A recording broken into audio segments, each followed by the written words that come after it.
Christmas is nearly here. You might not have noticed.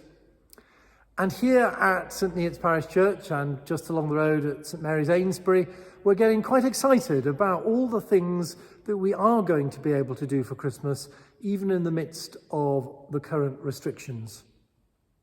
Of course, there are things that we can't do this year. We can't have congregational singing indoors. We can't allow children to run freely around the church. We have to take our usual safety precautions regarding such things as candles, but we also have to be fairly rigorous about maintaining social distancing between households. That means inevitably that the capacity of our church buildings is much lower than it would normally be, and therefore that we have to think carefully about which services can be put on and which services we're just going to have to skip a year. Let me start by telling you a bit about Eynesbury, because Eynesbury is quite simple to outline for you this year. On Christmas Eve, there will only be one service at St Marys Eynesbury. It'll be at 5 o'clock and it'll be a family crib service.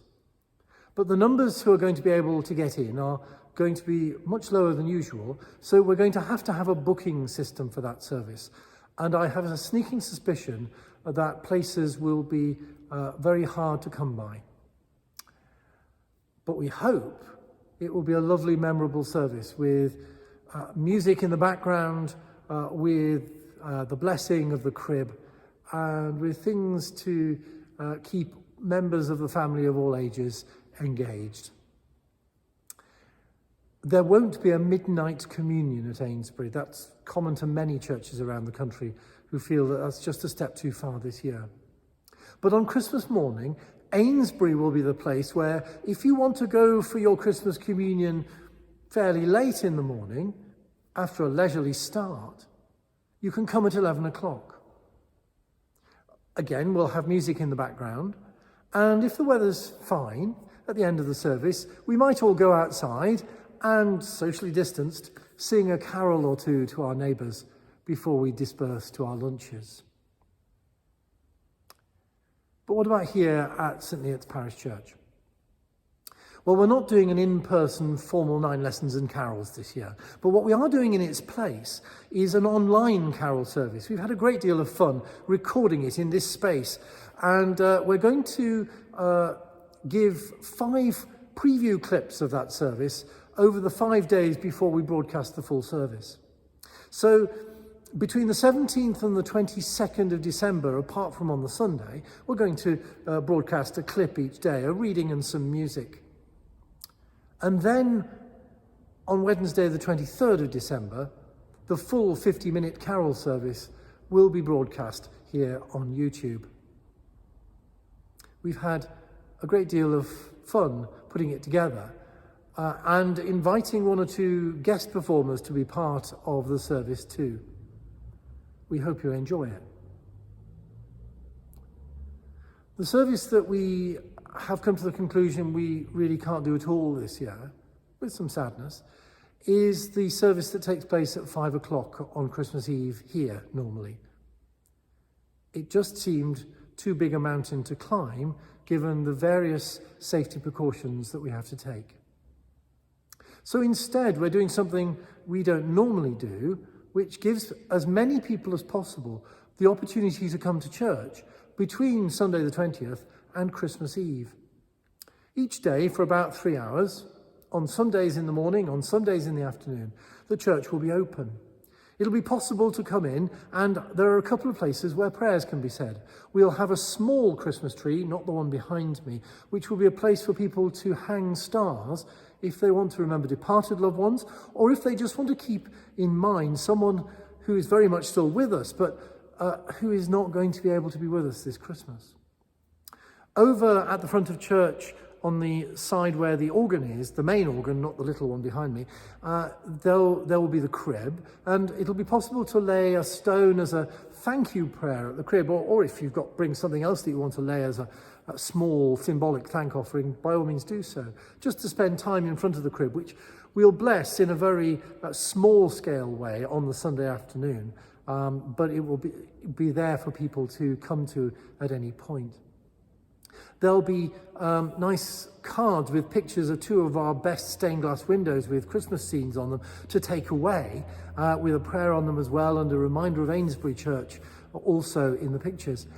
And we'll also have some packs of Christingle materials. So if you want to make yourself a Christingle at home this year for your own sort of quiet celebration, they'll be here, roughly in the area where I'm standing now, for you to take away as you enjoy the arrangements of flowers and windowsills and candlelight that will be around this whole space from the Sunday afternoon onwards.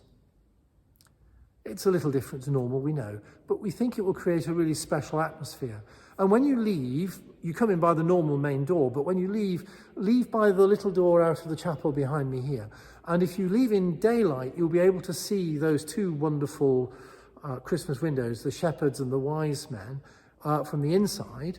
Or if you leave by the time it's getting dark, you'll be able to see those windows from the outside, as they've been visible throughout Advent, and as we've been promoting with help from the Town Council's Christmas Lights Fund throughout the month of December. So that's the way in which you can come, perhaps as a small family group at some point, just to enjoy the atmosphere of this place when we can't gather 500 people in the building all at the same time. We are, however, going to be able to do our Christmas communions in here. The quiet one, the one that happens at 8 o'clock on Christmas morning, will be just as it always is.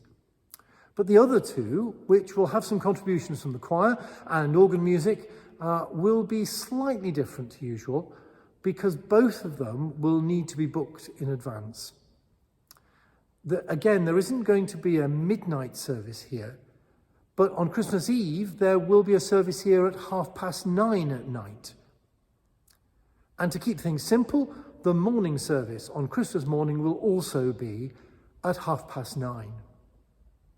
9:30 here, 11 o'clock at Eynesbury. In other words, the normal timings that we're using every Sunday at the moment.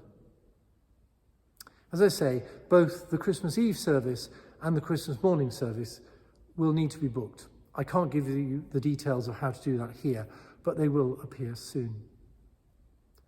There are Christmas offerings. There's bound to be other things appearing online through Facebook and through YouTube, including our normal weekly live communions on Facebook. And the Christmas version of that will be on the middle of the evening on New Year's Eve at 7:30. Not New Year's Eve, Christmas Eve at 7:30. The Sunday before Christmas, the 20th of December, we've got the pleasure of welcoming the Bishop of Ely, Bishop Stephen Conway, both to the 9:30 service here and to the 11 o'clock service at Eynesbury. This will be the first occasion Bishop Stephen's been able to come since I've become rector back in January.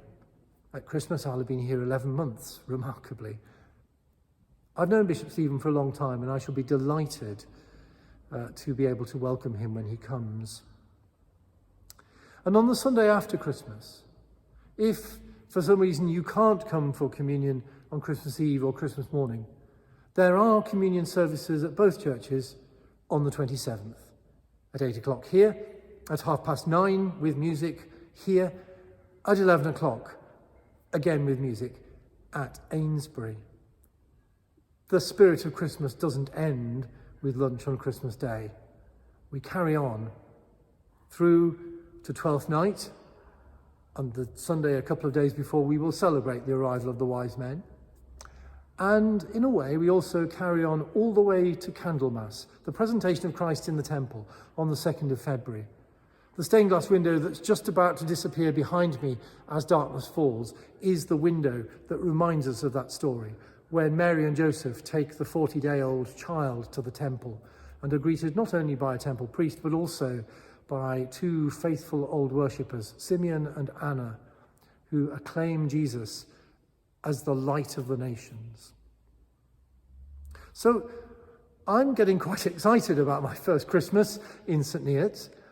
It's turning out to be something which is going to give joy even though in some ways we're going to feel the burden of many of the things that have happened through this year and indeed this month. I hope your Christmas is a peaceful one, a safe one, and a happy one. And if you are able to join us in person in church, whether for one of the timed services or for the hours when we're open, in which there'll be occasional prayers on the hour and things like that, then it will be a joy and a delight to see you. Happy Christmas.